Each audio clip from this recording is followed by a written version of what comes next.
Assalamualaikum warahmatullahi wabarakatuh. Perkenalkan, nama saya Rahyan Iqbal Ramadan dengan NIM 07019016 dan teman saya Muhammad Afyandi Sofyan 07019011 dari program studi Sistem Informasi Tanri Abe University. Di sini kami akan menjelaskan materi terkait Sistem Informasi Manajemen.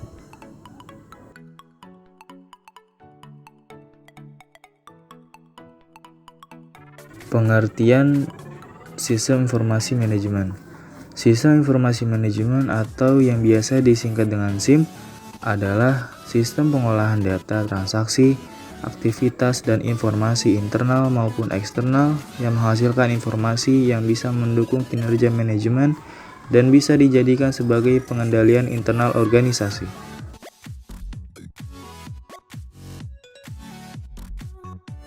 Lalu selanjutnya, apa sih tujuan sistem informasi manajemen? Jadi, sistem informasi manajemen itu bertujuan untuk menyajikan informasi yang dibutuhkan oleh pihak yang berkepentingan untuk digunakan sebagai bahan pertimbangan pengambilan keputusan. Informasi yang digunakan adalah informasi yang punya nilai guna bagi pemakainya, bermanfaat bagi pembacanya. Supaya informasi mempunyai nilai guna, informasi haruslah relevan, akurat, dan tepat waktu.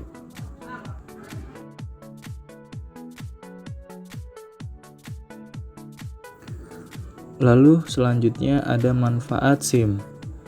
Manfaat SIM yaitu yang pertama adalah menyediakan layanan informasi dalam perhitungan produk maupun tujuan lain yang menjadi target manajemen.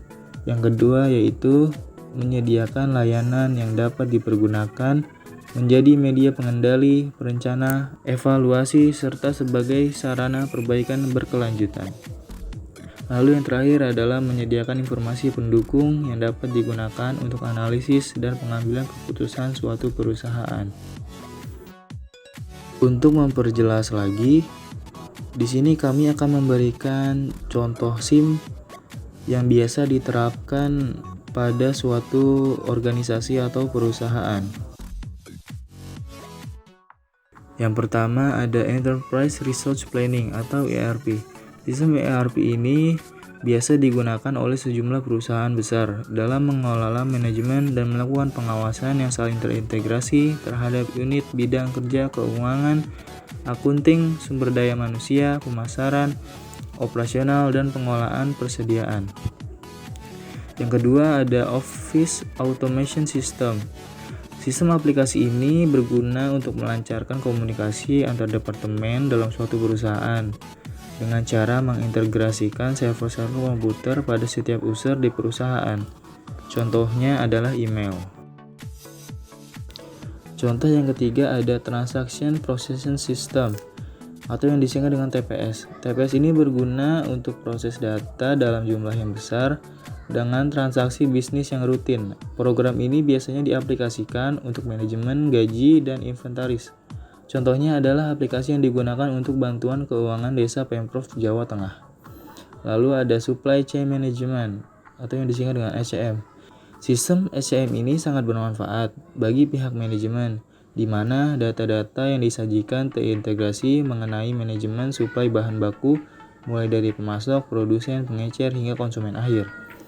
Yang terakhir ada Decision Support System. Sistem ini membantu para manajer dalam mengambil keputusan dengan cara mengamati lingkungan dalam perusahaan. Contohnya, link elektronik di kampus Tunas Bangsa yang mengamati jumlah pendapatan atau pendaftaran mahasiswa baru setiap tahunnya.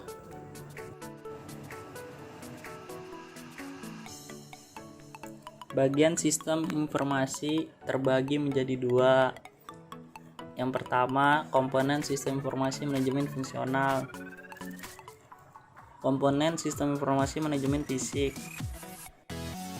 Fungsional, sistem administrasi dan operasional, sistem pelaporan dan manajemen, sistem database, sistem pencarian, manajemen laba.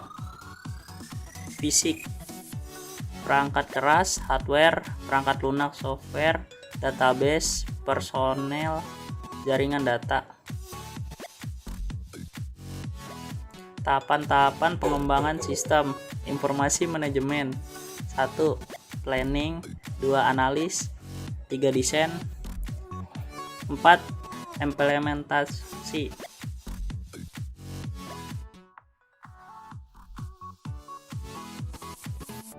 Satu, planning merupakan tahapan awal dari siklus pengembangan sistem yang terdiri dari sekumpulan proses fundamental dengan tujuan utama yaitu mencoba memahami mengapa sistem informasi direncanakan untuk dibangun.